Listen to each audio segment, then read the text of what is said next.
நல்ல தகப்பனே, எங்கள் சர்வ வல்லமை உள்ள ஆண்டவரே, இந்த அருமையான மதியான வேலைக்காக மட்டும் நன்றி கிருபை உள்ள கரத்தில் தாழ்த்துகிறோம். நாங்கள் கூடி வந்து உங்களுடைய சமூகத்தில் உட்கார்ந்து உங்களுடைய வசனத்தை கேட்கும்படி நீர் பாராட்டி இருக்கிற தயவுக்காக நன்றி ஆண்டவரே. இப்பொழுதும் நீர் எங்களோடு கூட பேசுங்க, இடைபடுங்க, உங்களுடைய வசனத்தை அனுப்புங்க.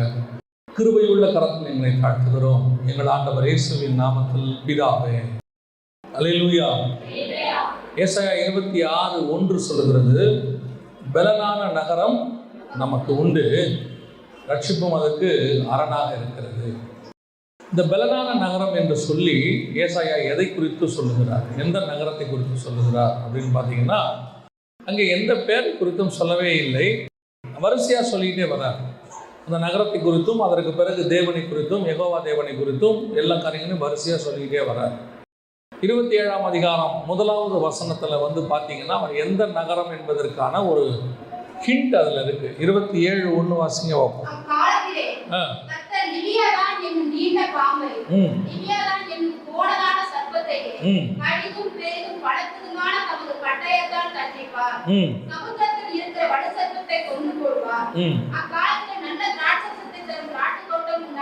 இது எதை பற்றி சொல்லப்பட்டிருக்கு அப்படின்னு பார்த்தீங்கன்னா, பிசாசினுடைய அழிவுக்கு பிறகு நடக்கிற சம்பவம்.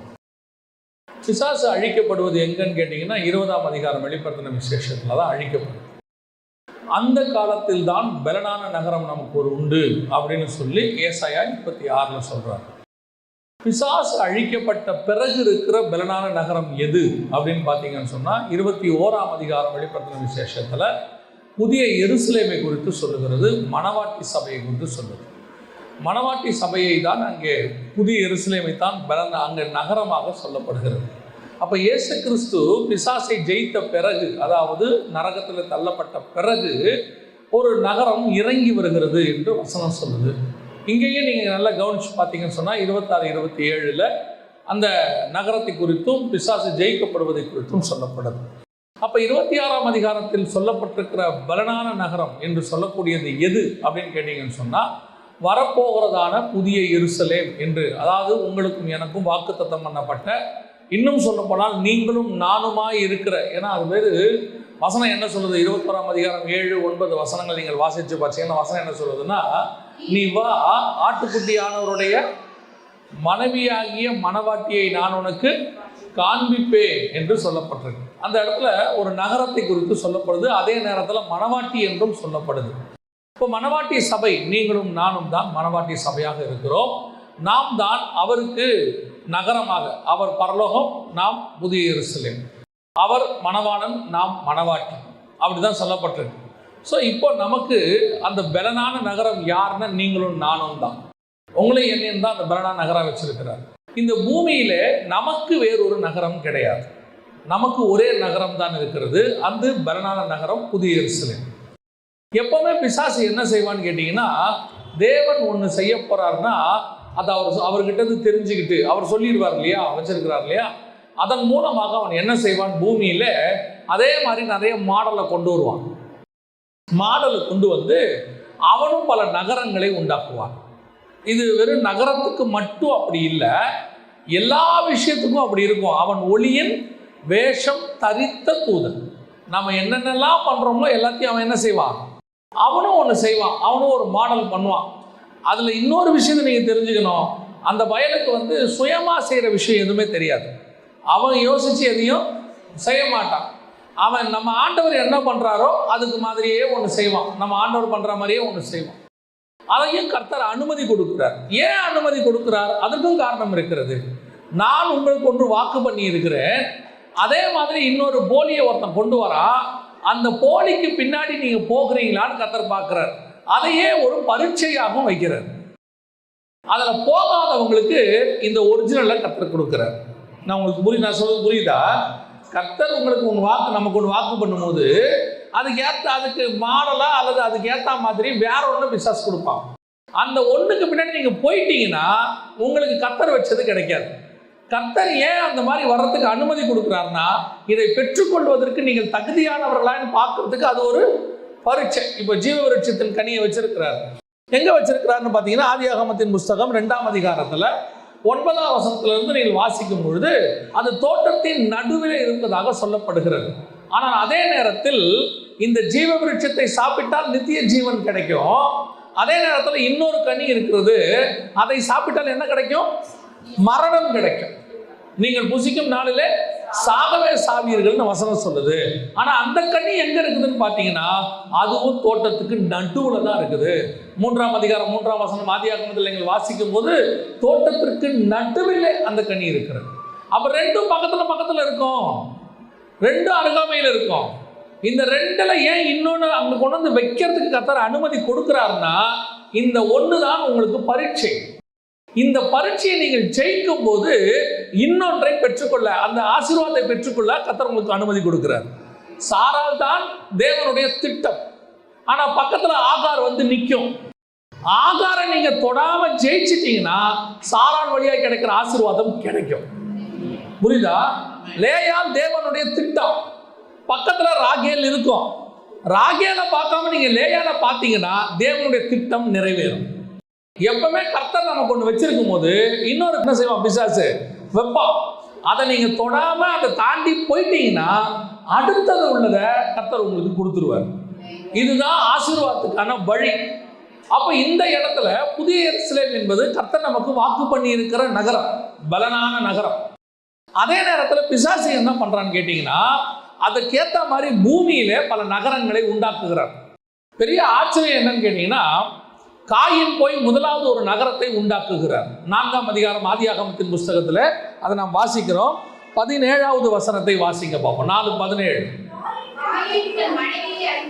காயின் தன் மனைவியை அறிந்தான்.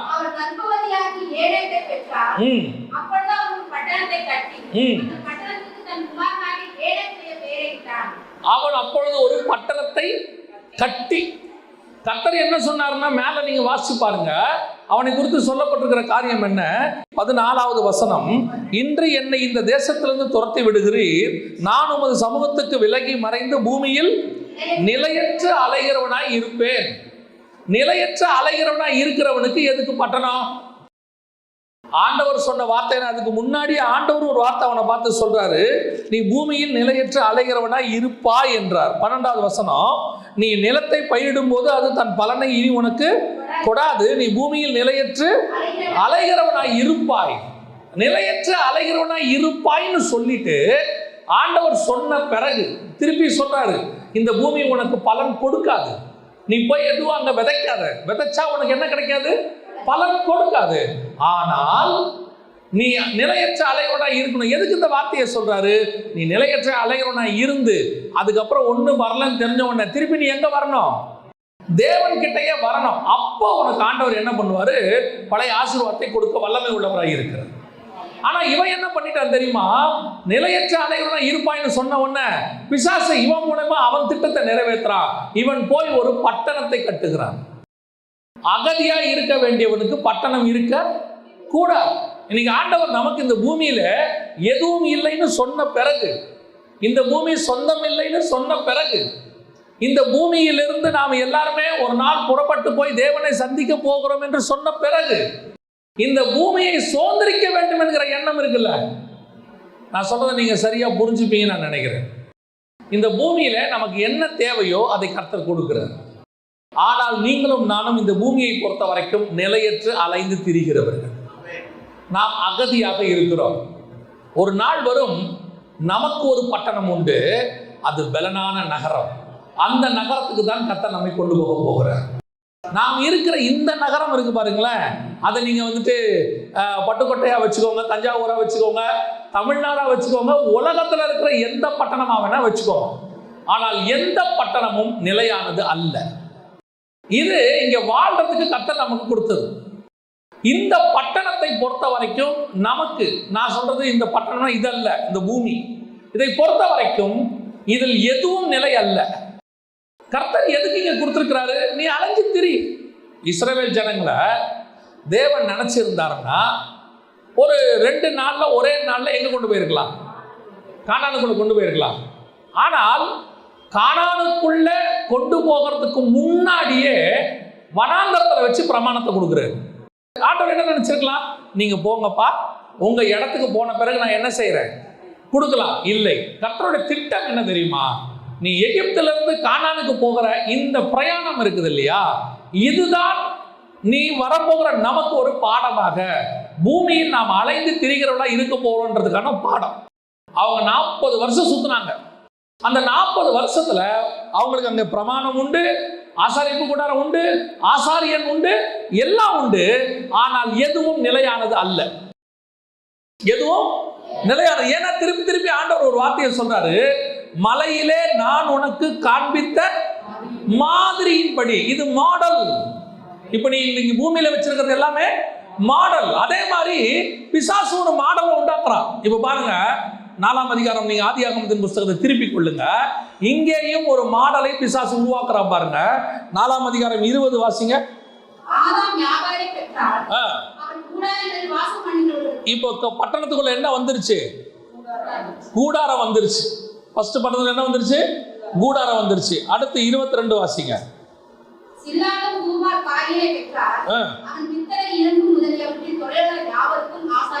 அடுத்து யார் வந்துட்டாங்க? ஆசாரியன் வந்துட்டான். அப்ப நல்லா கவனிச்சு கொள்ளுங்க. இப்போ பட்டணத்துல, காயின் உண்டாக்கின பட்டணத்துல ஒரு கூடாரம் இருக்கு, காயின் உண்டாக்கின பட்டணத்துல ஒரு ஆசாரியன் இருக்கிறான். அடுத்து இன்னொரு வசனம் வாசிங்க, 21 வாசிங்க. அவன் சகோதரனுடைய பெயர் யூபால். அப்ப இங்க என்ன வந்துருச்சு? அடுத்து கிண்ணறம், நாதஸ்வரம், மியூசிக், பாட்டு, ஆராதனை வந்துருச்சு. இப்போ காயின் உண்டாக்குனதான கூடாரத்திற்குள்ள, ஒரு பட்டணத்துக்குள்ள ஒரு கூடாரம், அதுக்குள்ளே ஒரு ஆசாரியன், அதுக்குள்ளே ஒரு ஆராதனை. இவ்வளவு இருக்குது. நல்லா தெரிஞ்சுக்கொள்ளுங்க. எது நம்ம சாதாரணமா இதை பார்த்துட்டு போயிடுறோம். இதுக்கு பின்னாடி வேறு ஆழமான சத்தியங்களை கர்த்தர் வச்சிருக்கிறார். காயின் பட்டணம் என்பது சாதாரணமான விஷயமே இல்லை. இன்னை வரைக்கும் இருக்கிற எல்லாத்துக்கும் அதான் பேஸ். அப்போ காயினுடைய பட்டணத்துக்குள்ள ஒரு கூடாரம் இருக்கிறது, ஒரு ஆசாரியர் இருக்கிறார், ஒரு ஆராதனை இருக்கிறது. ஆனால் இது தேவன் உண்டாக்கினதான பட்டணமும் இல்லை, தேவன் சொன்ன கூடாரமும் இல்லை, தேவன் சொன்ன ஆராதனையும் இல்லை. இது ஒரு மாடல். இன்னைக்கு உலகத்தில் இருக்கக்கூடிய மேக்சிமம், பெரும்பான்மையானது காயினால் கட்டப்பட்டதான பட்டணங்கள்.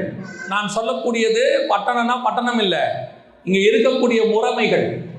இதுல இருக்கக்கூடிய, இங்கே ஒரு ஆராதனை இருக்குது, இங்கே ஒரு கூடாரம் இருக்குது, இங்கே ஒரு ஆசாரியன் இருக்கிறான். இவங்கெல்லாம் யார் தெரியுமா? தேவனை விட்டு உங்களை திருப்புகிறவர்கள், தேவன் சொல்லாம செய்யறவங்க.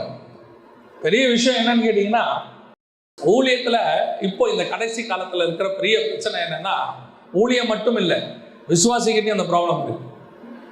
வசனம் தெளிவா சொல்லுது, ஆரோனை கூட அழைக்கப்படாவிட்டால் இந்த கனமான ஊழியத்திற்கு ஒருவரும் தானாய் வருவதில்லை. ஆனால் இன்னைக்கு பிரச்சனை என்ன தெரியுமா? இன்னைக்கு ஊழியம் என்பது, ஒரு காலகட்டத்தில் ஊழியம் என்பது ரொம்ப கஷ்டம். ஏன் அப்படின்னு கேட்டீங்கன்னா, ஒரு ஊழியக்காரர்கிட்ட உட்காந்து முதல்ல படிக்கணும், அவருடைய சபையில் அடங்கி இருக்கணும், குறைஞ்சபட்சம் 10 வருஷமாவது இருக்கணும், 10-15 வருஷமாவது இருக்கணும். இருந்து அழைப்பை பெற்று அதற்கு பிறகு அந்த அழைப்பில் இருக்கக்கூடியதான அந்த அழைப்புக்கு தக்கதாக கொஞ்ச நாள் அசிஸ்டண்ட்டாக இருக்கணும். விசுவாசியாக இருப்போம் கொஞ்ச நாள், 10 வருஷம். அப்புறம் அசிஸ்டன்ட் பாஸ்டராவோ இல்லை எவாஞ்சலிஸ்டாவானா அந்த ஊழியம் செய்கிறவங்ககிட்ட கொஞ்ச நாள் இருக்கணும். அப்புறம் தான் ஊழியத்துக்கு வருவோம். இப்போ அப்படிலாம் இல்லவே இல்லை. கர்த்தர் சொல்லவே இல்லை, பட்டணம் கட்டுன்னு, கூடாரம் கட்டுன்னு. இவன் போய் கூடாரம் கட்டிடுறான். இவன் ஒரு கூடாரத்தை போட்டுறான், சர்ச்சை போட்டுறான். முந்தி சர்ச்சை கட்டணும்னா ஒரு பாஸ்டர்கிட்ட இருக்கணும், அசிஸ்டண்டாக இருக்கணும். அப்புறம் வந்துட்டு அந்த பாஸ்டர்கிட்ட வந்து அபிஷேகத்தை வாங்கி அவர் ஊழியத்துக்கு ஆர்டின் பண்ணி அனுப்பணும். இப்போ அப்படி இல்லை. இப்போ கூடாரத்தை போட்டுடுறாங்க. அடுத்து இவர் ஆசாரியன் ஆயிடுறார். இவர் யார் ஆசாரியன்? காயினுடைய ஆசாரியன். இவர் அலைந்து திரிகிற ஆசாரியன். இன்னைக்கு பாருங்க, கர்த்தரால் அபிஷேகம் பண்ணப்பட்டு சபை ஊழியத்தை கொண்டிருக்கிற ஊழியன் அலைந்து திரிகிறவனா இருக்கவே மாட்டான். சாம் சுந்தர் ஐயாவா இருக்கட்டும், ஒரு முறை சாம் சுந்தர் ஐயா வந்து ஒரு ஊழியத்துக்காக கேட்டாங்களாம், ஆஸ்திரேலியாவுக்கு வர சொல்றது. அவர் சொன்னாரா, தம்பி நான் ஊழியத்துக்கு வரேன், திங்கட்கிழமை வருவேன், சனிக்கிழமை காலையில் கொண்டு வந்து விட்டுறணும்னாராம். அவர் சொன்னாங்களா, ஐயா நடுவில் ஞாயிற்றுக்கிழமையே வரலையேன்னாங்களாம். அவர் சொன்னாரா, சனிக்கிழமை காத்திருப்பு கூட்டம், நான் என் சர்ச்சுக்கு வந்துடணும், ஞாயிற்றுக்கிழமை ஆராதனை நான் இருக்கணும், யார் பிரசங்கம் பண்ணாலும் ஆராதனையில் நான் இருக்கணும், ஏன் சபையை விட்டு நான் எங்கேயும் என்ன செய்ய மாட்டேன், போக மாட்டேன். இதுதான் உண்மையாய் ஆசாரிப்பு கூடாரம் நடத்துகிற ஆசாரியனுடைய வேலை. இதுதான் ஆரோனின் முறைமையின்படி அழைக்கப்பட்டவன். அவன் கூடாரத்தை விட்டு பிரியா. வசனம் சொல்லுது, யோசுவா என்கிற வாலிபனும் ஆசாரிப்பு கூடாரத்தை விட்டு, ஒரு விசுவாசியே கூடாரத்தில் உட்கார்ந்துருக்கான். விசுவாசி சொல்றான், சண்டே ஆராதனையை விட்டு நான் போக மாட்டேன் எங்கேயும், சண்டே ஆராதனைக்கு என் சர்ச்சில் நான் இருப்பேங்கிறா. இன்னைக்கு நிறைய காயினுடைய ஆசாரியர்கள் இருக்கிறாங்க, சபையை விட்டுட்டு அலைஞ்சு திரிகிற கூட்டம். நீ முதலில் கூடாரத்தை எங்கே போட்டு இருக்கிறாய்? தேவன் சொன்ன இடத்துல கூடாரம் இருக்குதா, இல்ல காயினுடைய பட்டணத்துக்குள்ள கூடாரம் இருக்குதா? காயின் கூடாரத்தில் இருக்கிறவர்கள், அலைந்து திரிகிற வேண்டிய இவர்கள் இன்னைக்கு கூடாரத்தை போட்டு விட்டு உட்கார்ந்து இருக்கிறார்கள். அவர்களுக்கு காயினுடைய கூடாரத்தில் இவர்கள் எல்லாம் என்னவா இருக்கிறார்கள்? ஆசாரியனா இருக்கிறார்கள். இந்த ஆசாரியனை கர்த்தர் ஒரு நாளும் அக்செப்ட் பண்ண மாட்டார். அப்படியே நீ இன்னொன்னு சொல்றேன், ஒருவேளை நீங்க கர்த்தருடைய அழைப்பு இல்லாம வந்து இந்த கூடாரத்துல கையை வச்சுட்டீங்கன்னு வச்சுக்கோங்க, இது ஹை வோல்டேஜ். இந்த ஊழியம் இருக்க சர்வசாதாரணமா நினைச்சிடப்படாது. ஏன் தெரியுமா? நீங்க உலகத்துல யாரை வேணாலும் எஜமானா வச்சுக்கலாம், யாரை வேணாலும் எஜமானா வச்சுக்கலாம். நீங்கள் எஜமான அவருக்காக இருக்கும் போது, உலகத்தில் இருக்கிற போது, இந்த ஆள் இல்லாட்டி இன்னொரு ஆள்னு போயிடலாம், இந்த வேலை இல்லாட்டி இன்னொரு வேலைன்னு போயிடலாம். ஆனால் நீங்கள் எப்போ உங்களை அறியாமலேயே இயேசு கிறிஸ்து தான் எஜமானு தேர்ந்தெடுத்து ஊழியத்துக்கு வந்துட்டீங்களோ, கையை வச்சிங்கன்னா திருப்பி எடுக்க விட மாட்டார். ஏன் தெரியுமா? கலப்பையில் கையை வச்சுட்டு என்ன செய்யக்கூடாது, திரும்பாக இருக்கணும்.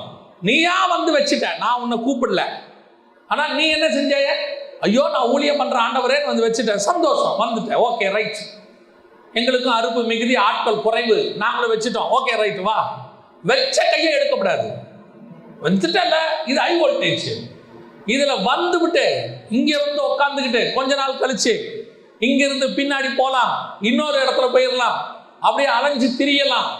கர்த்தர் பார்த்துக்கிட்டே இருப்பாரு. முன்னிலைமை பார்க்கலாம், உன் பின்னிலைமை ரொம்ப மோசமா போயிடும். அதான் ரொம்ப உண்மை. ரொம்ப கேர்ஃபுல்லா இருந்து கொள்ளுங்க. இன்னைக்கு கடைசி காலத்துல காயினுடைய கூடாரத்துக்குள் ஒரு ஆசாரியன் இருக்கிறார். இங்கே அதுதான் நடந்துகிட்டு இருக்குது. நிறைய விசுவாசிகளுக்கு சொல்றேன், உங்களை ஒரு சபையில கர்த்தர் வச்சாரா, ஒரு ஊழியக்காரன் கையில கொடுத்தாரா, கடைசி வரைக்கும் அந்த ஊழியக்காரன் கையில இருந்து விசுவாசியாகி இருந்து சீஷனாகி நீங்கள் ஒரு ஊழியக்காரனாய் வெளியே போயிடணும். அதுதான் கர்த்தர் உங்களை அழைச்ச அழைப்பு. நான் சொல்றது உங்களுக்கு புரியுதா? மேக்சிமம் அத்தனை பேருக்குமே என்னையை பொறுத்த வரைக்கும் உங்களை கர்த்தர் அழைக்கும் போது வசனம் சொல்லுது, வெளிப்படுத்தல் 1:6 ராஜாக்களும் ஆசாரியருமாய் அழைத்திருக்கிறார். ஸோ அப்போ நீங்க வரும்போதே உங்க அழைப்புல என்ன இருக்குது? ஆசாரியத்துவம் இருக்கு. நீங்களும் ஊழியம் செய்யணும், எவாஞ்சலிஸ்ட் ஊழியமாவும் செய்யணும். சுவிசேஷம் உங்கள் மேல் விழுந்த, நீங்க யாரும் இங்க சும்மா உட்காந்துட்டு போறதுக்கு வரல. சிலருக்குலாம் என்ன தெரியுமில்ல, ஏதோ சண்டே சர்ச்சுக்கு வந்துட்டு போயிட்டோம்னா வேலை முடிஞ்சு, 6 நாள் வேலைக்கு போயிட்டோம், ஒரு நாள் சர்ச்சுக்கு வந்துட்டோம். ஏன்னா அவங்களுக்கு சர்ச்சுக்கு வந்துட்டு போறது வந்து மத கடமை, ரிலீஜியஸ் வேலை. ஞாயிற்றுக்கிழமையான சர்ச்சுக்கு வந்துட்டு போனோம், யாரை எங்க சொன்னாங்கன்னு தெரியல, ஞாயிற்றுக்கிழமை சர்ச்சுக்கு வந்தா பரலோகத்துக்கு போயிடலாம்னு நினைச்சுக்கிட்டு இருக்கிறாங்க. அதனால ஒரு நாள் வந்துட்டா பரலோகத்துக்கு போயிடலாம். இல்ல இல்ல, நீங்கள் ஒரு நாள் வருவது நீங்கள் தேவனை ஆராதிப்பது. ஆனால் உங்க ஆசாரியத்துவத்துக்கான வேலை கொஞ்சம் செய்யணும். நீங்கள் அதை செய்யாதபடிக்கு அலைந்து திரிகிறவர்களாக காயினுடைய கூடாரத்தில் இருக்கிற ஆசாரியன்கிட்ட போயிட்டீங்கன்னா ரொம்ப கஷ்டம். இன்னொரு பெரிய விஷயம் பாருங்க, இந்த காயின் கட்டினதான அந்த பட்டணமும் காயின் கட்டினதான அந்த கூடாரமும் எங்க இருக்குது பாருங்களேன். அதான் இருக்கிறதுல ரொம்ப பிரச்சனை. ஆதியாகமத்தின் புஸ்தகம் 4ஆம் அதிகாரம் 11வது வசனம் வாசிங்க.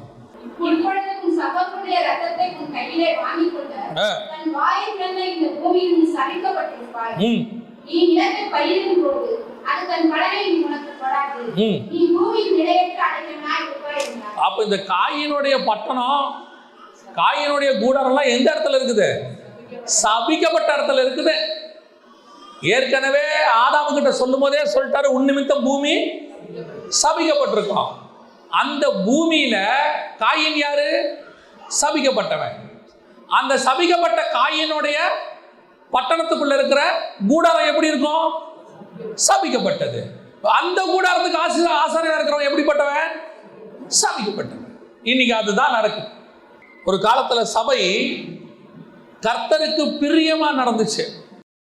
கர்த்தருக்கு பிரியமான வார்த்தை, கர்த்தருக்கு பிரியமான பிரசங்கம், கர்த்தருக்கு பிரியமான ஆராதனை அப்படி இருந்துச்சு. இன்னைக்கு சபையில கர்த்தருக்கு பிரியமானதே இல்லை.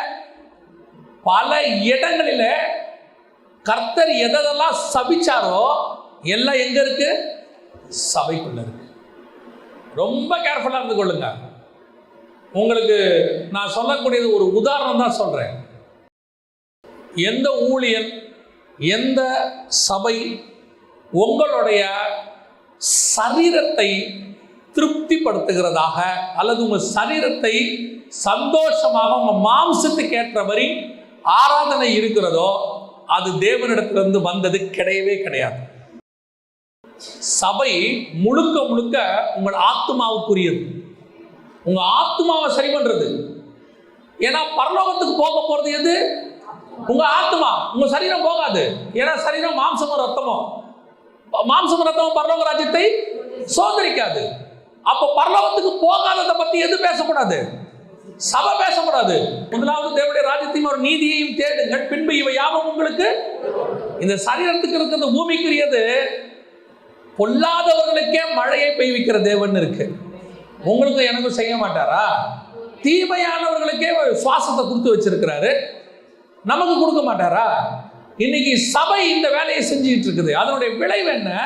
காயினுடைய பட்டணம் இருக்கு. ஆனா உங்களுக்கு சொல்றேன், அது பலவீனமான பட்டணம்.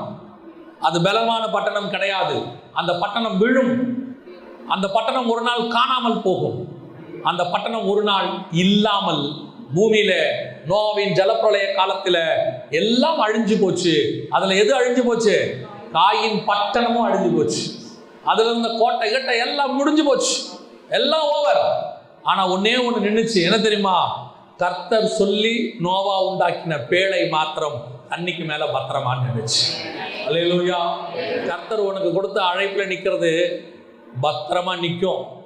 எந்த சூழ்நிலையிலும் கர்த்தர் உனக்கு கொடுத்ததை ஆசீர்வதிப்பார். ஆனா அது கர்த்தர் சொல்லி கட்டினதாக இருக்கணும். கர்த்தர் சொல்லி கட்டின சபையா இருக்கணும். கர்த்தர் சொல்லி கட்டின ஆண்டவர் உங்களை வீடு கட்ட சொல்றாரா, அது உங்க இஷ்டம். கர்த்தருக்கும் உங்களுக்கும் உள்ளது. அப்படி கர்த்தர் சொன்னாரா செய்யுங்க, நான் வேணாம்னு சொல்லல. ஆனால் கர்த்தர் சொல்லணும், கர்த்தர் நடத்தணும். இப்போ நோவா போய் சொல்ல போறாரு, உலகமே தண்ணியில அழிய போகுது அப்படின்னு சொல்லி. அப்போ 4 பேர் கேள்வி கேட்பா, ஏன் நோவா உலகம் அழிய போகுது, சரி நீ எப்போ பேடை கட்டுற? நீ எதுக்கு போட்டை கட்டுற? உனக்கு எதுக்கு இது இந்த வேலை? அதான் உலகம் அழிய போகுது இல்லை, போட் இல்லாமல் ஆண்டவர் உன்னை காப்பாற்ற மாட்டாரா? சில நேரத்தில் கர்த்தருக்கு விரோதமாக பேசுகிறவங்க இப்படியும் பேசுவாங்க. சில நேரத்தில் சொல்லுவாங்க, இப்படி உலகத்தை வெறுத்துங்கிறாங்க, இவர் எதுக்கு சர்ச் கட்டுறாரு அப்படிம்பாங்க. சில நேரத்தில் கர்த்தர் நமக்கு அனுமதி கொடுக்கிறார் சில காரியங்களை செய்வதற்கு. ஆனால் அது கர்த்தர் சொன்னதா இருக்கணும், அதான் முக்கியம். அது கர்த்தர் சொன்னதா இல்லை காயின் அவன் இஷ்டப்படி கட்டினதா? இதான் முதலாவது. ரெண்டாவது, இன்னொரு பட்டணத்தை குறித்து வேதம் சொல்லுது. வாசிங்க, கலாத்தியருக்கு எழுதின நிருபம் 4ஆம் அதிகாரம் 24 முதல் 26 வரை வாசிங்க. இவைகள் ஞான அர்த்தம் உள்ளவைகள்.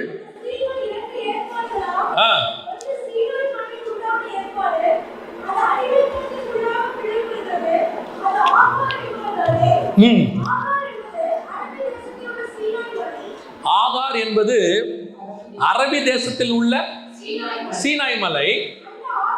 அந்த ஆகார் இப்பொழுது இருக்கிற எருசலேமுக்கு சரி. போதும். இப்ப அவர் எதை பத்தி பேசுறாரு? இந்த வசனத்தை நல்லா புரிஞ்சுக்கோங்க. அவர் எதை பத்தி பேசுறாரு? நியாயப்பிரமாணத்தை பத்தி பேசுறாரு. நியாயப்பிரமாணம் எதுக்கு அடையாளமா இருக்குதான்? பூமியில் இருக்கக்கூடியதான எருசலேம் நகரத்திற்கு அடையாளமாக இருக்கிறது அப்படின்னு சொல்றாரு. அப்போ அந்த இடத்துல நல்லா கவனிங்க. இப்ப இந்த இடத்துல பூமியில் இருக்கிற எருசலேம், பூமியில் இருக்கிற எருசலேம் எப்பொழுது யாரால் கொண்டு வரப்பட்டது? அந்த எருசலேமுக்குள்ள என்ன இருக்கு? இது காயின் கட்டின பட்டணம். ஆனா எருசலேம் யார் கட்டின பட்டணம் தெரியுமா? எருசலேம் யார் கட்டினது? வாசிங்க, 2 சாமுவேல் புஸ்தகம் 5ஆம் அதிகாரம் 7வது வசனம் வாசிங்க. ஆனாலும் தாவீது சீயோன் கோட்டையை பிடித்தான். அது தாவீதின் நகரமாயிற்று. அதுக்கு முந்தின வசனத்தை வாசிங்க 6ல இருந்து. தேசத்தில் குடியிருக்கிற எபூசியரின் மேல் யுத்தம் பண்ண. இந்த எபூசியர் யார் தெரியுமா? வாசிங்க 1 நாளாகமத்தின் புஸ்தகம் 11ஆம் அதிகாரம் 4வது வசனம் வாசிங்க. பின்பு தாவீது இஸ்ரவேல் அனைத்தோடும் கூட எபூசாகிய எருசலேமுக்கு போனான். எபூசியர் அத்தேசத்தில் குடியிருந்தார்கள். அப்ப எபூசியர்னா யாரு? எருசலேமின் மக்கள். அது வரைக்கும் அதுக்கு பேர் என்னது? எபூஸ். இப்பதான் தாவீது உள்ள போறாரு. தாவீது உள்ள போனா அதுக்கு பேர் என்னது? எருசலேம். அதுக்கு முன்னாடி அதுக்கு பேர் எபூஸ். தாவீது உள்ள போனா தான் அதுக்கு பேரு எருசலேம். இப்ப எருசலேமுக்குள்ள போறாரு. எருசலேம்ல போய் கோட்டையை பிடித்து நகரத்தை கட்டினார். அப்படிதானே இருக்குது. 2 சாமுவேல் 5:7 வாசிங்க.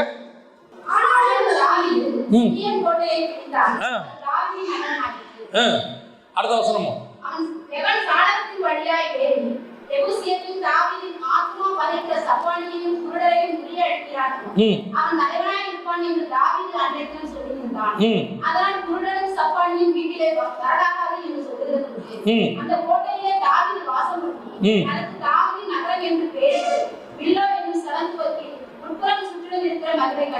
கட்டினதே யார் தான் கட்டினது? தாவீது தான் கட்டுறாரு. அது உள்ள ஒரு கோட்டையை உண்டாக்கி அது உள்ள போய் நகரத்தை கட்டி அது அழகா வசனம் சொல்லுது, தாவீதின் நகரம் என்று அதற்கு பேரிட்டு. இப்பதான் காயினுடைய நகரம், இது தாவீதின் நகரம். தாவீதின் நகரத்துக்கு பேரு, அதோடைய அர்த்தம் எருசலேம். அது எதுக்கு அடையாளமாக இருக்குதுன்னா, கலாத்தியர் சொல்லுது அது நியாயப்பிரமாணத்துக்கு அடையாளமாக இருக்கிறது. இப்ப தாவீதின் நகரத்துக்குள்ளேயும் என்ன இருக்குது? இப்ப நல்லா கவனிச்சு கொள்ளுங்க. தாவீது நகரத்துக்குள்ள என்ன இருக்குது? ஒரு கூடாரம் இருக்குது. வாசிங்க 2 சாமுவேலின் புஸ்தகம் 6ஆம் அதிகாரம் 17வது வசனம் வாசிங்க.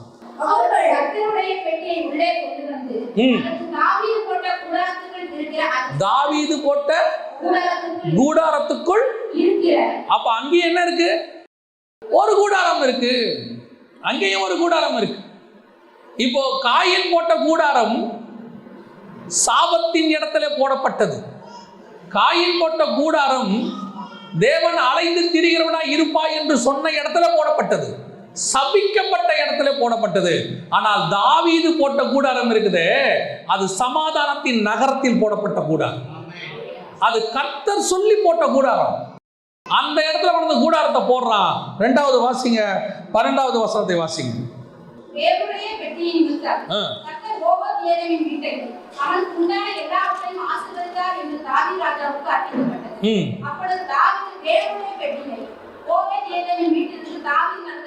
தாவீதின் நகரத்திற்கு. அப்ப கூடாரத்துக்குள்ள அடுத்து என்ன வருது? உடன்படிக்கை பெட்டி வருது. உடன்படிக்கை வருது.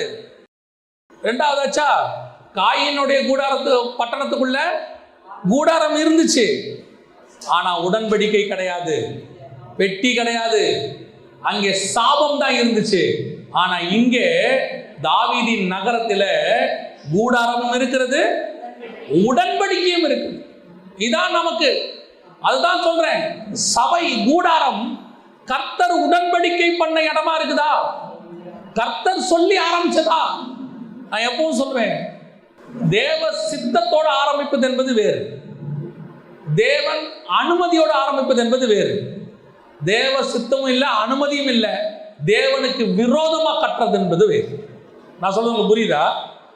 பூமியில இப்போ ஆசாரிப்பு கூடாரம் தேவ சித்தம், கர்த்தர் சொல்லி மோசே கிட்ட சொல்லி போட்டாங்க.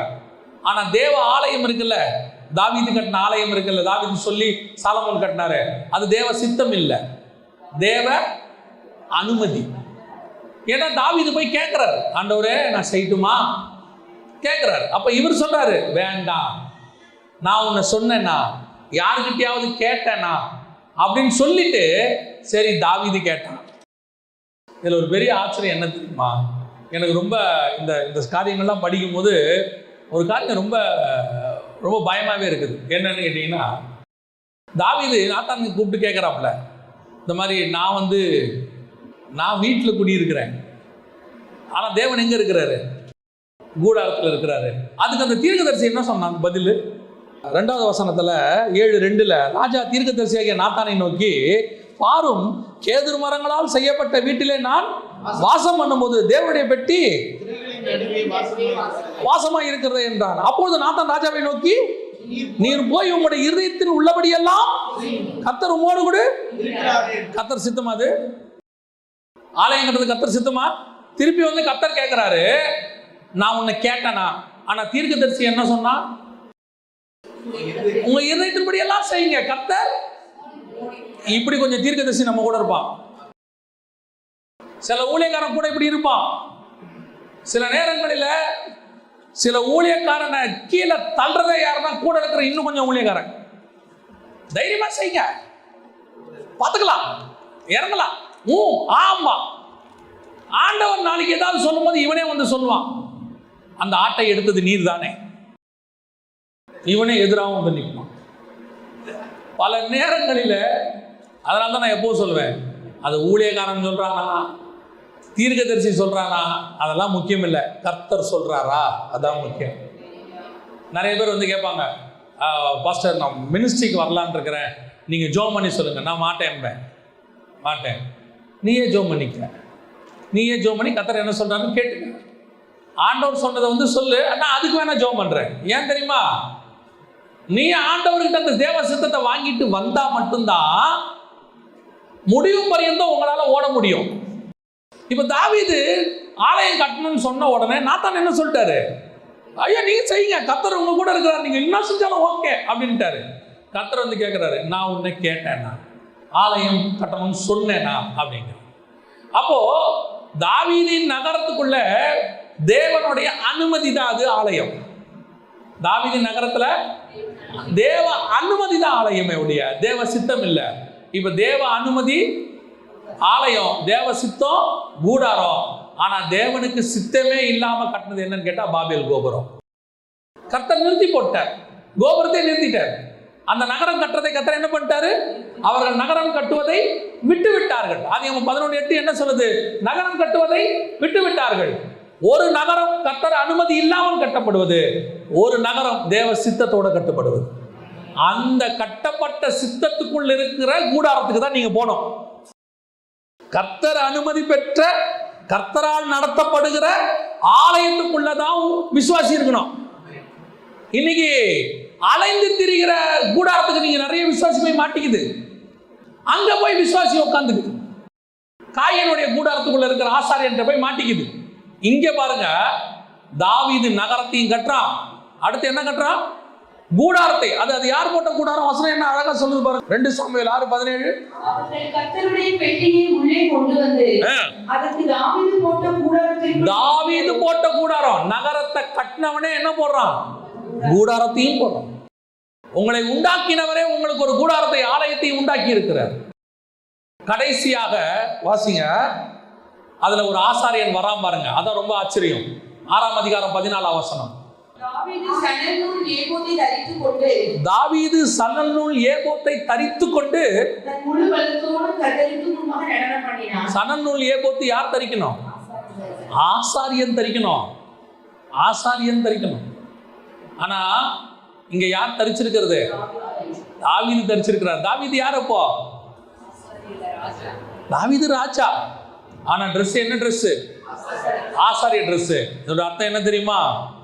அவர் ராஜாவாகவும் இருக்கிறார், ஆசாரியனும் இருக்கிறார். ஏன் தாவீது அங்க நடந்து வந்தான் தெரியுமா?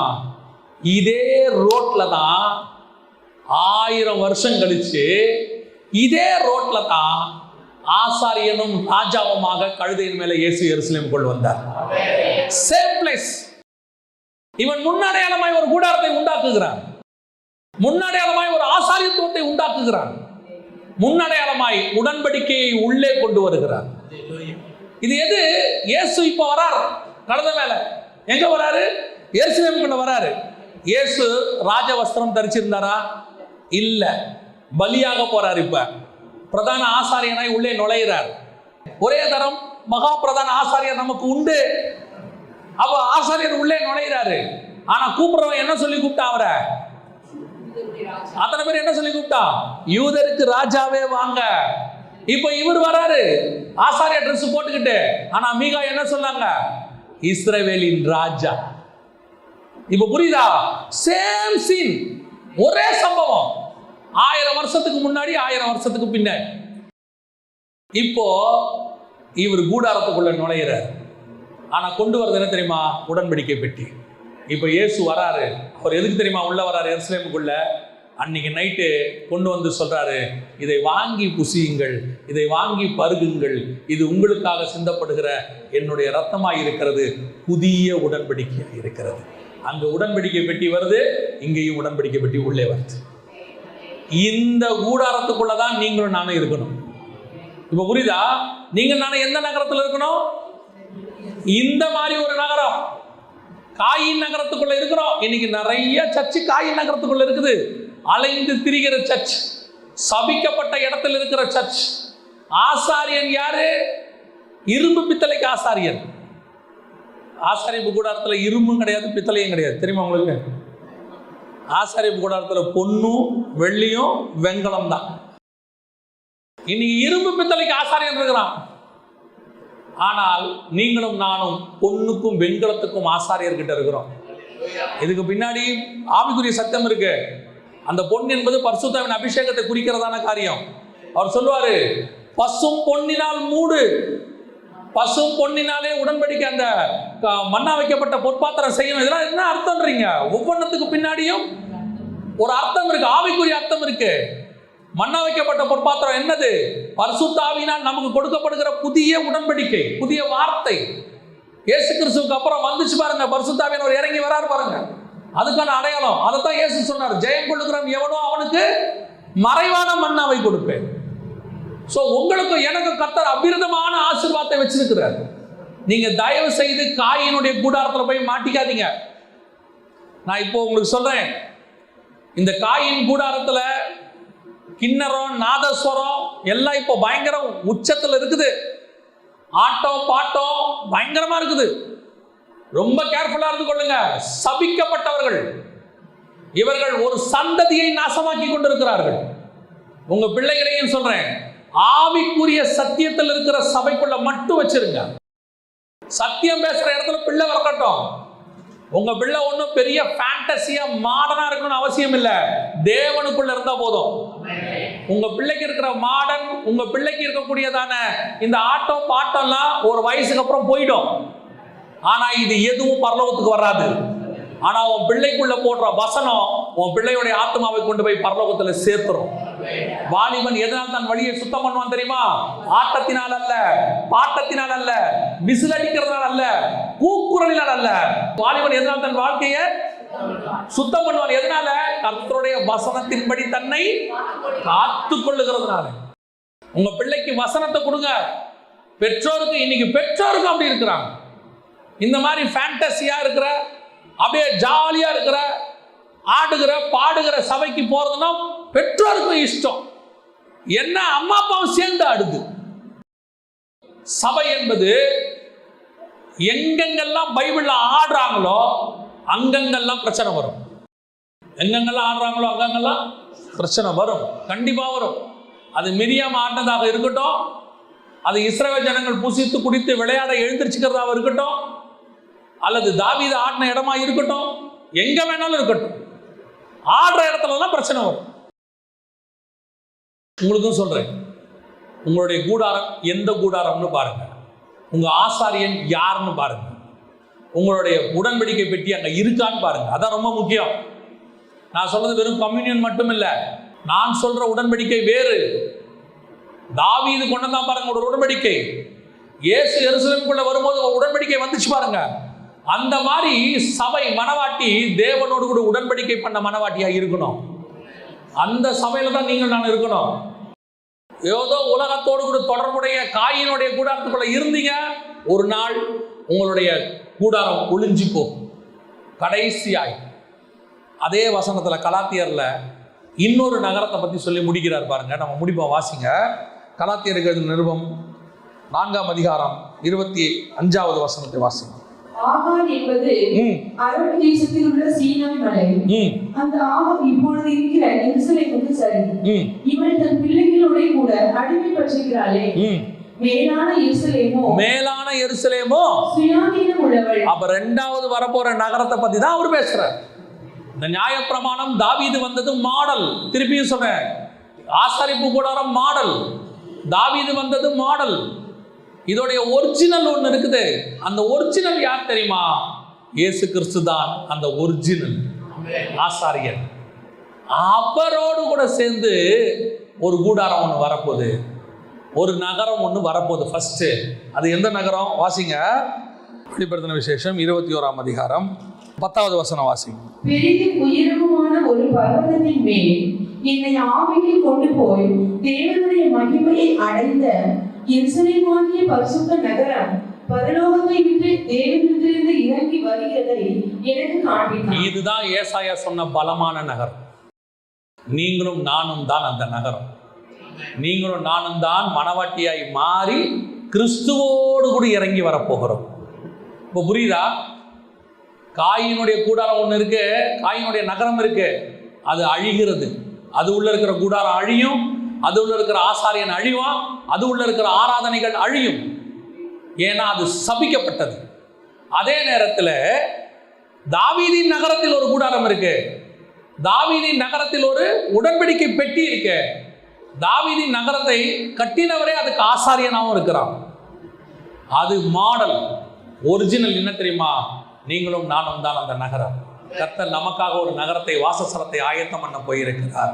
நீங்களும் நானும் அந்த நகரமாக இருக்கிறோம். ஆனால் இது உள்ள எந்த கூடாரமும் இல்லை, இது உள்ள எந்த கூடாரமும் இல்லை, ஆலயமும் இல்லை. அது உள்ள வசனம் சொல்லுது, வெளிப்படுத்தின விசேஷம் 21-22. தேவாலயத்தை நான் காணவில்லை, சர்வ வல்லமையுள்ள தேவனாகிய கர்த்தரும் ஆட்டுக்குட்டியானவருமே அதற்கு ஆலயம். அப்ப நல்ல தெளிவா தெரியுது, இது உள்ள என்ன கிடையாது, இது உள்ள என்ன கிடையாது, ஆலயம் கிடையாது. ஆண்டவரே நமக்கு என்னவா இருக்க போறாரு? ஆலயம்னா நீங்க என்ன நினைக்கிறீங்க? கொஞ்சம் இதையும் புரிஞ்சுக்கோங்க. ஆலயம்னா சாலமோன் கட்டின தேவாலயம், அது இல்ல ஆலயம். உண்மையிலே ஆலயம் எது தெரியுமா? கூடாரம் தான் ஆலயம். வாசிங்க, வெளிப்படுத்தின விசேஷம் 15:5 வாசிங்க.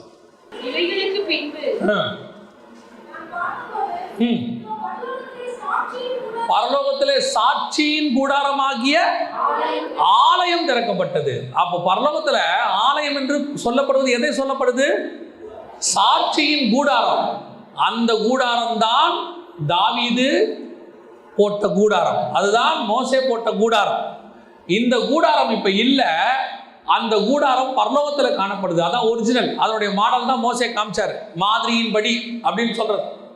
இப்போ தேவன் உண்டாக்குற நகரத்துல என்ன கிடையாது? ஆலயம் கிடையாது. அர்த்தம் என்ன?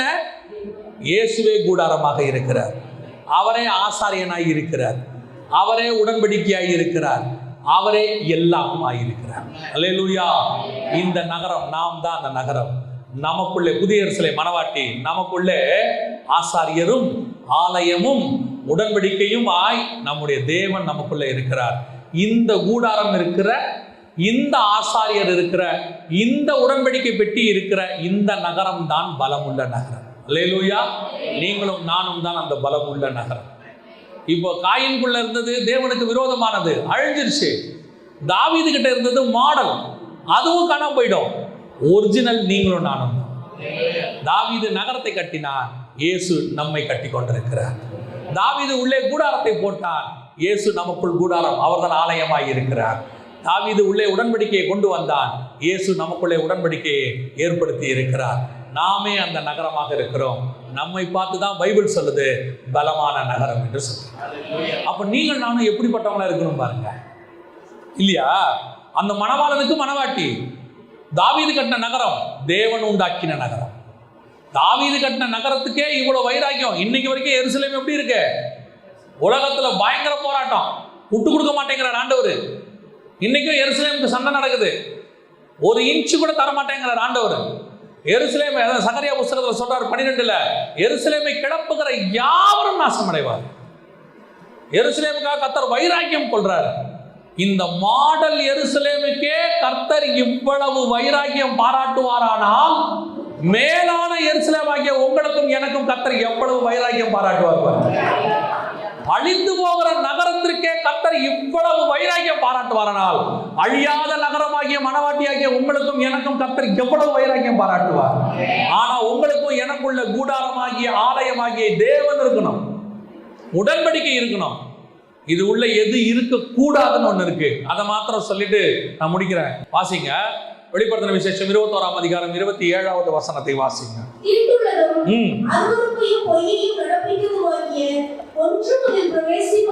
அப்ப இந்த கூடாரம் உள்ளுக்குள்ள ஆலயமே இல்ல. யார் இருக்கிறா? ஆண்டவர் இருக்கிறார். ஆட்டுக்குட்டியானவரே ஆலயம். இந்த கூடாரத்துக்குள்ள உடன்படிக்கை பெட்டி இல்ல, இயேசுவே இருக்கிறார் உடன்படிக்கை பெட்டியா. அப்ப இந்த நகரமாகிய நீங்களும் நானும் புதிய எருசலேம் மனவாட்டிக்குள்ள கர்த்தர் எதிர்பார்க்கிறது என்னவா? தீட்டுள்ளதும், தீட்டுனா என்ன தெரியுமா? தமிழ்ல அப்படி இருக்குது, இங்கிலீஷ்ல எப்படின்னா அன்கிளீன், அசுத்தமானது, அசுத்தமானதும் அருவருப்பையும் பொய்யையும் நடப்பிக்கிறதுமாகிய ஒன்றும் அதில் பிரவேசிப்பதில்லை. Not even a single one. கர்த்தருக்கு பிரியமில்லாத ஒன்றும் அதில் இருக்காது. அப்படின்னா நீங்க நானும் எப்படிப்பட்ட மனவாட்டியா இருந்தா பலமான நகரமா இருப்போம் பாருங்க. ஆண்டவர் அந்த வாய்ப்பு கொடுத்திருக்கிறார், உங்களையும் என்னையும் செலக்ட் பண்ணியிருக்கிறார். யோசிச்சு பாருங்க, இப்ப அவர் நம்மளை உருவாக்கிட்டு இருக்கிறாரு. ஒரு நாள் பரலோகத்திலிருந்து நாம் இறங்கி வந்து அப்படியே மனவாட்டி நகரமாக நிற்போம். எஸ்தரை கொண்டு போய் ரெடி பண்ணிட்டு இருக்கிறாங்க. ஒரு நாள் ராஜா கூப்பிடுவாரு, எஸ்தர் போகணும். அவ சொல்றா, இன்னும் என்னை அவர் அழைக்கவில்லைன்னு. ராஜா கூப்பிடும் போது போனோம். ஆனா எஸ்தர் எப்படி போகணும் தெரியுமா? ராஜா கூப்பிடும் போது வெயிட் பண்ணுங்க, நான் குளிச்சுட்டு வந்துறேன்னு சொல்லக்கூடாது. ராஜா எப்போ கூப்பிட்டாலும் தீட்டுள்ளதும் அருவருப்பையும் ராஜாவுக்கு பிரியமில்லாத எதுவும் இல்லாம அவர் ரெடியா காத்துக்கிட்டு இருக்கணும். அதான் வசனம் சொல்லுது, கல்யாணம் வஸ்திரம் தரித்தவளாய். எப்ப கூப்பிட்டாலும், இப்ப பாருங்க, ராஜா கூப்பிடுறாரு, கூப்பிடவே இல்லை. ஆனா எஸ்தர் போறா. எப்படி போறா தெரியுமா? வசனம் சொல்லுது, ராஜ வஸ்திரம் தரித்தவளா. So you must be ready. தீட்டுள்ளதும் அருவருப்பையும் அப்பப்போ கிளீன் பண்ணிட்டே இருக்கணும். வரும், மாம்சத்தில் இருக்கிற வரைக்கும் சில போராட்டம் வரும். கண்களின் இச்சை ஜீவனத்தின் பெருமை, மாம்சத்தின் இச்சை வரும். அதை தள்ளி விடணும். வருமா தள்ளி விடணும். சில பலகீனங்கள் வீழ மாதிரி வரும், தள்ளி விட்டுட்டு ஓடிடணும். ஏன் தெரியுமா? இந்த பலகீனம் 10 நிமிஷம், அரை மணி நேரம், ஒரு ராத்திரி. ஆனால் கர்த்தர் நமக்கு வச்சிருக்கிற ஆசீர்வாதமோ நித்தியம்.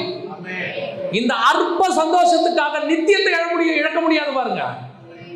நீ பலமுள்ள நகரம். உன் பலகீனம் காயின்ல இருக்கும், உன் பலகீனம் உனக்குள்ள இருக்கக்கூடாது. காயின் நகரத்துக்குள்ள பலகீனமான கூடாரம் இருக்கும், மோசமான ஆசாரியன் இருப்பான், கர்த்தர் அருவருக்கிற ஆராதனை இருக்கும், அது சபிக்கப்பட்டிருக்கும். தாவீதின் நகரமாகிய அதற்குள்ள கர்த்தர் சொன்ன ஒரு கூடாரம் இருக்கும், கர்த்தர் சொன்ன உடன்படிக்கை இருக்கும், கர்த்தர் சொன்னதான காரியங்கள் அங்கே நடக்கும். ஆனால் அதோடைய ஒரிஜினல் நீங்களும் நான். அப்ப நாம ஆயத்தமா இருக்கிறோமா? தீட்டுள்ளதும் அருவருப்பையும் பொய்யும் நடப்பிக்கிறதுமாகிய ஒன்றும் நமக்குள்ள இல்லையா? நம்ம ஆராய்ந்து பண்ணி பார்ப்போமா? இவ்வளவு ஆசீர்வாதம் இருக்குது. பலமுள்ள நகரமா இறங்கி வர போறோம். ஆட்டுக்குட்டியானவரே ஆலயமா இருக்க போறாரு. அவரே நமக்கு உடன்படிக்கை இருக்க போறாரு. இன்னும் வசனம் சொல்லுது, நகரத்திற்கு வெளிச்சம் கொடுக்க சூரியனும் சந்திரனும் அதற்கு வேண்டுவதில்லை, ஆட்டுக்குட்டியானவரே அதற்கு விளக்கு. கூடாரத்துக்குள்ள என்ன இருந்துச்சு? 7 கிளை உள்ள பொன்குத்து விளக்கு இருந்துச்சு. இப்ப அந்த விளக்கு அங்க இல்ல. அந்த விளக்குக்கு பதிலா இயேசுவே விளக்கா இருக்கிறார். ஆட்டுக்குட்டியானவரே நமக்கு பிரகாசம். அப்படின்னா உங்களுக்கு எனக்கு எவ்வளவு பெரிய ஆசீர்வாதம். உங்களுக்கு ஆண்டவர் நல்ல கூடாரத்தை கொடுத்துருக்கிறார். இப்போ அந்த கூடாரத்துக்குள் தங்கி இருங்க. காயின் கூடாரத்துக்கு போயிடாதீங்க. நீங்களும் நானும் பலமுள்ள நகரமாய் மாற போகிறோம். அல்லேலூயா. நம்ம ஜெபம் பண்ணலாம். அதே சமூகத்தில் எழுந்திருப்போமா? நம்ம எல்லாம் எழுந்து ஆண்டவர் நோக்கி பார்ப்போமா? நாம் தான் அந்த பலமுள்ள நகரம். நம்மளை பற்றி தான் ஏசாயால தீர்க்க தரிசனமாக உரைக்கப்பட்டிருக்கு. பிசாசு ஜெயிக்கப்பட்ட பிறகு இருக்கிற நகரம் நீங்களும் நானும் தான். அப்படின்னா இந்த பலமுள்ள நகரம், பலவீனங்களை எல்லாம் மற்ற நகரங்கள்ல பலகீனம் இருக்கும். காயின் நகரத்துல பலகீனம் இருக்கும், பாபேலுக்குள்ள பலகீனம் இருக்கும். ஆனா நீங்களும் நானும் தேவனால் உண்டாக்கப்படுகிற நகரம். இது பலவீனமானது அல்ல. காயினுடைய நகரம் இடிக்கப்பட்டுருச்சு. ஒரே ஒரு நியாய தீர்ப்புல நிக்காம அது காணாம போச்சு. ஆனா நாம் மேலான எருசலேம், நாம் இந்த நமக்கு அடையாளமா தான் பூமியில இந்த எருசலேமை வச்சிருக்கிறார். இந்த எருசலேமுக்கு கர்த்தர் இவ்வளவு வைராக்கியம் பாராட்டுவாரானால், மேலான எருசலேமாகிய உங்களுக்கும் எனக்கும் கர்த்தர் எவ்வளவு வைராக்கியம் பாராட்டுவார். ஒப்பு கொடுப்போம் தேவ சமூகத்தில். ஆண்டவரே, உடைய மனவாட்டியாக அலங்கரிக்கப்பட்டவளாக, உமக்கு ஏற்ற சூலமித்தியலாக, உமக்கு முன்பாக நிற்க பாத்திரவானாக ஆண்டவரே நாங்கள் எப்பொழுதும் காத்திருக்கிறவர்களாக. ராஜா நீங்க எப்ப கூப்பிட்டாலும் ஓடி வந்துடணும் ஆண்டவரே. ராஜா அழைக்கும் போது வர முடியாதுன்னு சொன்ன வஸ்தி அல்ல நாங்கள். ராஜா கூப்பிடலனாலும் ஆயத்தமா காத்திருக்கிறவர்கள் நாங்கள். வஸ்தி வர முடியாதுன்னு சொல்லிட்டா, ஆனா எஸ்தர் காத்திருக்கிறார். ராஜா இன்னும் என்னை அழைக்கவில்லை. ஒப்பு கொடுப்போமா? நாம அந்த கூட்டம், பலமான நகரம், நமக்குள்ள இயேசு கிறிஸ்து என்கிற ஆலயம் இருக்கிறது. எருசலேமுக்குள்ள கூடாரம் இருக்கிற வரைக்கும் மகிமை இருக்கும். அதான் வசனம் சொல்லுது. கூடாரம் போன உடனே ஏலியின் மருமக சொல்றா, இஸ்ரவேலை விட்டு மகிமை போயிற்று. ஆனா நமக்குள்ள இருக்கிற மகிமை போகாது. ஏன்னா நீங்களும் நானும் மனவாட்டி, நமக்குள்ள ஆலயமாய் அவர் இருக்கிறார். அந்த கூடாரம் நம்மை விட்டு போகாது. அது நித்தியமாய் நமக்குள்ளே இருக்கும். மகிமை போகாது. ஆட்டுக்குட்டியானவருடைய முகத்திலிருந்து பிரகாசம் வீசிக்கொண்டிருக்கிறது. ஒப்பு கொடுப்போமா? நான் அந்த கூடாரமா இருக்கணும் ஆண்டவரே. நான் இந்த உலகத்துல ஃபேமஸான சிட்டியா இருக்க விரும்பல. இந்த உலகத்துல சிட்டியில நான் ஃபேமஸா இருக்க விரும்பல. நான் இந்த உலகத்துல பேர் புகழ் பெற்றவனா இருக்க விரும்பல. எத்தனையோ ஜெயின்ஸ், எத்தனையோ பேர் புகழ் பெற்றவங்க எல்லாம் இன்னைக்கு பூமியில இல்லாம போயிட்டாங்க. அவங்க எலும்பு கூட இந்த பூமியில இல்லை. இப்ப எத்தனையோ ஜெயின்ஸ் காணாம போயிட்டாங்க. எத்தனையோ அறிவாளிகள் இல்லாமல் போயிட்டாங்க. ஆண்டவரே, நாங்களோ என்றால் வரப்போற நகரத்தில் பேர் பெற்றவர்களாக இருப்போம். நாங்கள் ஜீவ கற்களாக இருப்போம். அந்த நகரத்துல எங்கள் அஸ்திவாரத்திற்கு அப்போஸ்தலர்கள் அஸ்திவாரமாக இருப்பார்கள். இஸ்ரவேலின் 12 கோத்திரம் மதிலாக இருக்கும். எங்களுக்குள்ளே பரிசுத்த ஆவியாகிய ஜீவ நதி ஓடிக்கொண்டே இருக்கும். ஆட்டுக்குட்டியானவருடைய சிங்காசனம் எங்களுக்குள்ளே காணப்படும். ஆட்டுக்குட்டியானவரே எங்களுக்கு ஆலயமாக இருப்பார். நாங்கள் அந்த சிட்டியில பேர் பெற்றவர்களாக இருப்போம். நாம அதுல இருப்போம். இது இன்னும் கொஞ்ச காலம்தான், எல்லாம் போகும். நித்தியம் வருது, எட்டர்னல் வருது. நாம அந்த சிட்டியில இருக்க போகிறோம். உண்மையிலேயே உங்க இருதயத்துக்குள்ள ஆத்மாக்குள்ள இந்த செய்தி போச்சுன்னா நீங்க ரொம்ப சந்தோஷப்படுவீங்க. என்னை கர்த்தர் மனவாட்டியா உருவாக்கி என்னை அவருக்கு அருகாமையில அவர் கட்டின ஒரு சிட்டியாக, அதுல பேர் பெற்றவனாக என்னை இருக்க வைக்க போறாரு. நீங்க இந்த பூமியில எவ்வளவு எந்த ஃபீல்டுல நீங்க பேர் பெற்றவராக இருந்தாலும் அது காயினுடைய கோட்டை தான், அது காயினுடைய சிட்டி தான். அது இல்லாமல் போயிடும். ஒரு நாள் நியாய தீர்ப்புல காணாம போயிடும். இன்னொரு நியாய தீர்ப்பு இருக்கு, அது வரும். அது வரும்போது அது காணாம போயிடும். ஆனா அந்த நியாய தீர்ப்புல பிறகு நிக்க போற ஒரே சிட்டி மனவாட்டி ஆகிய புதிய எருசலேம் மட்டும் நிக்க போகும். ஒப்பு கொடுத்து நம்ம ஜெபம் பண்ணுவோமா? நம்மள உங்க இருதயத்துல ஆழத்துல இருந்து செய்தி உங்களுக்குள்ள போச்சுன்னா நீங்க இந்த நிமிஷத்துல இருந்து அவருடைய மனவாட்டியாய் மாறி இருப்பீர்கள். மனவாட்டியாய் மாறி இருப்பீர்கள். மாறுவதற்கு ஒப்பு கொடுப்பீர்கள். ஆண்டவரே, இந்த பூமி எனக்கு சொந்தம் இல்லை, இந்த உலகத்தில் உள்ளவைகள் எனக்கு சொந்தம் இல்லை. எங்களுக்கென்று ஒரு கூடாரம் இருக்கிறது, எங்களுக்கென்று ஒரு நகரம் இருக்கிறது, எங்களுக்கென்று ஒரு ஆலயம் இருக்கிறது. அந்த ராஜா வரப்போகிறார். நாங்கள் அந்த நகரத்தில் இருப்போம். ஒப்பு கொடுப்போமா? சர்வ வல்லமை உள்ள எங்கள் தகப்பனே, இந்த மத்தியான வேளையில இப்படி கிருபை உள்ள கரத்துல எங்களை தாழ்த்துகிறோம். ஆண்டவரே, நாங்கள் பலமுள்ள நகரமாக, எங்கள் பலகீனங்களை எல்லாம் நீக்கி போடுகிற பலமுள்ள நகரமாய் காணப்பட கிருபை பாராட்டும். ஆண்டவரே, நாங்கள் உமக்கு மனவாட்டியாக காணப்பட கிருபை பாராட்டும். கிருபையுள்ள கரத்தில் எங்களை தாழ்த்துகிறோம். ஒவ்வொருத்தருக்குள்ளும் இந்த வசனம் கடந்து போகட்டும் ஆண்டவரே.